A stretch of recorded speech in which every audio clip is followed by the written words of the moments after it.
ငါးယောက်နဲ့အမျိုးသမီးကြီးတစ်ယောက်ရှိပါတယ်သူကငါးတွေကိုပင်ပင်ပန်းပန်းဖမ်းပြီးတော့အိုးဝေတစ်စီးပေါ်တက်လာခဲ့တဲ့သူအိုးဝေစီးပြီးသွားနေတဲ့အချိန်မှာသူ့စိတ်ထဲမှာကိုပိုင်အိုးဝေလေးတစ်စီးလောက်ဝယ်ချင်လိုက်တာလို့အရန်အားကြနေမိတယ်ဒါကိုပဲစိတ်ကူးရင်ပြီးလိုက်လာရင်းနဲ့ခဏနေတော့သူဆင်းရမယ့်ဈေးကိုရောက်လာခဲ့ပါတယ်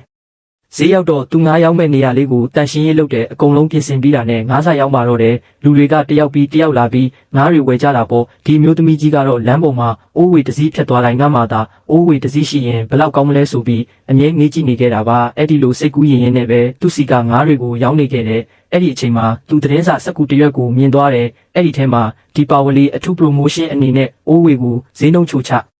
ဘူတာတာနဲ့ရောင်းပေးမယ်လို့ကြော်ညာထားတာကိုတွေးလိုက်ရတဲ့သူလည်းအဲ့ဒီသတင်းစာကိုတိတိကျကျတင်ထားပြီးအိုးဝေဝယ်ဖို့ပဲစိတ်ကူးရင်နေတော့တာပေါ့ခဏနေတော့သူစီကငါးတွေအကုန်ရောင်းကုန်သွားတယ်နောက်ဆုံးငါးတစ်ကောင်ပဲကျန်တော့တဲ့အချိန်မှာအဲ့ဒီငါးကိုအနာကကြောင်လေးကိုကျွေးလိုက်ပြီးဆိုင်ပိတ်ကအိုးဝေစီးပြီးအိမ်ပြန်လာခဲ့ပါတယ်အိမ်ရောက်တဲ့အခါသူတနေ့လုံးရှာထားတဲ့ပတ်စံတွေကိုဘူးထဲမှာတိတိကျကျထည့်သိမ်းထားလိုက်တယ်သူထမင်းစားနေတဲ့အချိန်မှာလည်းကြောင်လေးတွေကအစာအတွက်ရန်ဖြစ်နေကြတာကိုမြင်တော့သူ့ပကံတွေကထမင်းတွေကိုပါအကုန်ကျွေးလိုက်ပြန်ပါတယ်သူအိတ်နေတဲ့အချိန်မှာတော့မှသတင်းစာတွေကအိုးဝေပုံလေးကိုကြည့်ပြီးဘလို့ဝဲ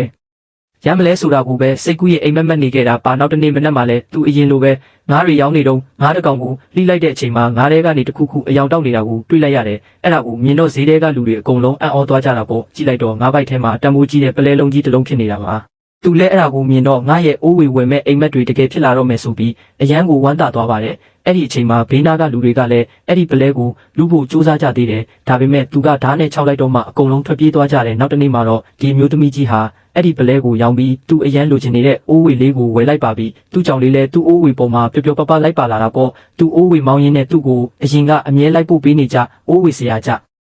ရှေ့မှာတွားရက်လိုက်တဲ့အဲ့ဒီအိုးဝေဆရာကြီးကိုလည်းပတ်စံအချို့ပေးကမ်းခဲ့ပြီးပျော်ပျော်ကြီးမောင်းထွက်သွားပါတယ်အခုဆိုရင်သူကငါးတွေကိုသူ့ကိုယ်ပိုင်အိုးဝေလေးနဲ့တဲလာနိုင်ပြီပေါ့ဆိုင်မှာငါးယောက်နေရင်လဲသူ့အိုးဝေလေးကိုကြည့်ပြီးခဏခဏပြုံးနေမိတယ်နောက်တနေ့ငါးတွေတဲလာတဲ့အချိန်မှာငါးတစ်ကောင်ကအိုးဝေထိုင်ကုန်ပေါ်ကိုပြုတ်ကျသွားတယ်သူကအဲ့ဒီငါးကိုကောက်ပြီးနမ်းကြည့်လိုက်တဲ့အခါညီနှံ့တွေအရန်နံနေတာပေါ့သူ့အိုးဝေလေးလဲငါးညီနှံ့တွေနံကုန်တော့မယ်လို့တွေးမိသွားပြီးငါးမရောက်တော့ဘူးလို့ဆုံးဖြတ်လိုက်တယ်အဲ့ဒီနောက်ငါးတွေကိုလမ်းပေါ်မှာအကုန်ချထားခဲ့ပြီးသူကတော့အိုးဝေလေးမောင်းပြီးထွက်လာခဲ့ပါတော့တယ်ပြီးတော့မြို့အနှံ့ကိုရှောက်လဲပြီးပျော်ပျော်ကြီးအိုးဝေမောင်းနေခဲ့တဲ့တနေ့မှာသူ့လမ်းပေါ်မှာအိုးဝေကိုအချိန်နဲ့မောင်းလာတော့ကောင်လေးတစ်ယောက်ကလမ်းပေါ်ပြုတ်ကျသွားတဲ့သူ့ဘောလုံးကိုကောက်ဖို့ပြေးထွက်လာပါတယ်